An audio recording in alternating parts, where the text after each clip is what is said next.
पंथ क्लासेस में स्वागत है। हम अब करने जा रहे हैं 8.1 का क्वेश्चन नंबर 9। ये देखिए बच्चों, क्वेश्चन नंबर 9 के अंदर इसने क्या बोला है, in triangle ABC right angled at B. एक राइट ट्राइंगल है, देखते जाएं, और किस पर है, बी पर। तो ये ए, ये बी और ये सी। बी पे राइट ट्राइंगल है वो, ठीक है। और tan A की वैल्यू आपको दे रखी है 1/√3। ये tan A की वैल्यू दे रखी है। तो आपको फर्स्ट पार्ट फाइंड करना है sin A cos C plus cos A sin C। इसकी वैल्यू फाइंड करनी है, ठीक है। और दूसरी वैल्यू भी करेंगे अपन, दूसरी वैल्यू भी यहां पर करेंगे, ये भी लिख लेता हूं, cos A cos C sin A sin C। इसकी वैल्यू भी हमें फाइंड करना है। चलिए, तो सबसे पहले हमने ट्राइंगल बना लिया, राइट ट्राइंगल बना लिया, समकोण त्रिभुज बना लिया है। हम जानते हैं लाल बटे कक्का से लंब बटे आधार, इंग्लिश में बोलते हैं पाकिस्तान भूखा प्यासा, हिंदुस्तान हरा भरा से परपेंडिकुलर अपॉन बेस। तो परपेंडिकुलर है आपका 1 और आपका जो बेस है वो है √3। आपको निकालना है हाइपोटेनस। अगर कोई भी दो चीजें मालूम हो, तीसरी अगर निकालनी हो तो पाइथागोरस के पास हमें जाना पड़ता है। तो in right triangle ABC by Pythagoras theorem, ठीक है। समकोण त्रिभुज ABC में पाइथागोरस प्रमेय से हाइपोटेनस का होल स्क्वायर, बेस का स्क्वायर, परपेंडिकुलर का होल स्क्वायर, कर्ण का वर्ग, आधार का वर्ग प्लस लंब का वर्ग, ये अपन ने लिख लिया। अब आप देखिए हाइपोटेनस कौन है बच्चों, AC है। तो यहाँ पर AC लिख देंगे अपन। बेस आपका √3 है, √3 का स्क्वायर लिख देंगे। परपेंडिकुलर है 1। AC स्क्वायर ऐसा का ऐसा, रूट पे जब भी स्क्वायर आएगा रूट हट जाएगा, ये रूट हट गया, 1 पे स्क्वायर 1। AC स्क्वायर 3 और 1 हो गए 4।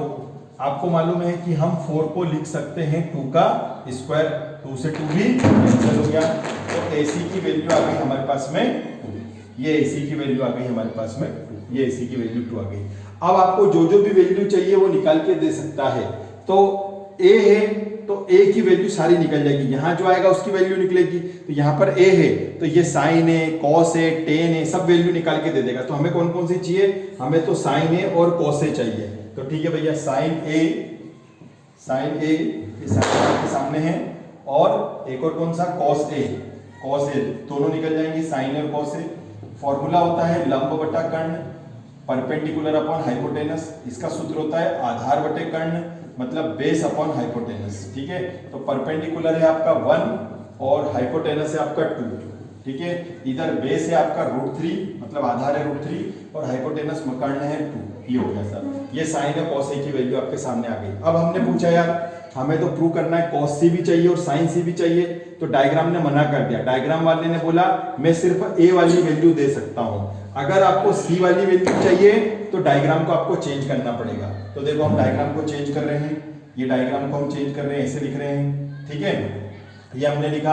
अब आप देखिए, इससे यहाँ पर मैं लिख रहा हूँ C, यहाँ पे मैं लिख रहा हूँ A और यहाँ पर तो B फिक्स है। तो देखिए A और C की जगह चेंज हो गई। पहले AB नीचे था, ये AB नीचे था, अब AB ऊपर चला गया, तो वैल्यू भी चेंज जाएगी। AB √3 है तो ऊपर इधर आ जाएगी AB √3। BC कितना है, 1 है, अब वो इस डायग्राम में नीचे आ गया, तो यहाँ 1 लिख दो। AC पहले भी ऐसा था, अभी भी ऐसा है, 2 है, तो यहाँ पे 2 लिख दो। ये जैसे मैंने डायग्राम चेंज किया, अब मैं इससे किस किस की वैल्यू निकाल सकता हूँ, sin C और cos C की। तो sin C और cos C की वैल्यू इससे निकल जाएगी। फॉर्मूला तो वही रहेगा, लंब बटा कर्ण, परपेंडिकुलर अपॉन हाइपोटेनस। इसका सूत्र होता है आधार बटे कर्ण, बेस अपॉन हाइपोटेनस, ठीक है। इससे अपने सारे फॉर्मूले निकल जाएंगे। तो sin C और cos C, तो sin C का फॉर्मूला आ जाएगा लंब बटा कर्ण, मतलब √3/2, ये √3/2 है ना। इसका आ जाएगा आधार बटे कर्ण, मतलब बेस अपॉन हाइपोटेनस 1/2। ये हो गया सब आपका। ये आ गई sin C और cos C की वैल्यू आपके सामने आ गई है, ठीक है। देखिए हमने sin A, cos A, sin C और cos C चारों की वैल्यू निकाल ली है। अब हम इसका फर्स्ट पार्ट ले रहे हैं। फर्स्ट पार्ट के अंदर हम वैल्यू पुट करने जा रहे हैं। तो sin A cos C cos A sin C, अब वैल्यू पुट करो। sin A की वैल्यू है 1/2, तो ये 1/2 लिख दी। cos C की वैल्यू है हमारे पास में 1/2, ये cos C की वैल्यू लिख दी। कॉस ए की वैल्यू है √3/2, तो ये √3/2 लिख दी।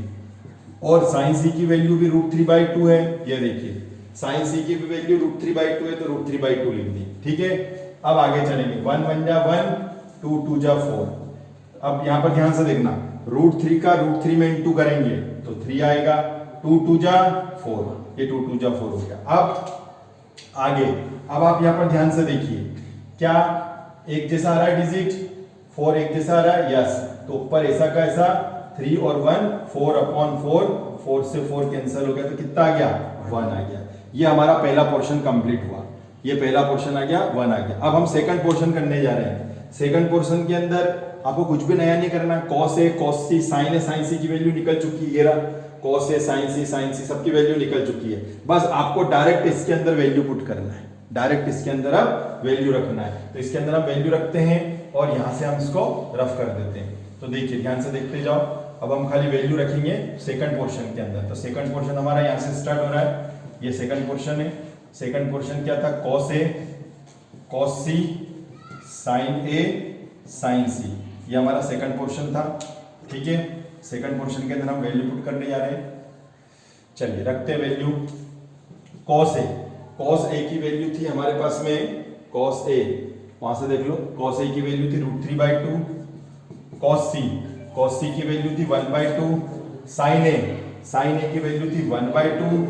साइन सी की वैल्यू थी √3/2।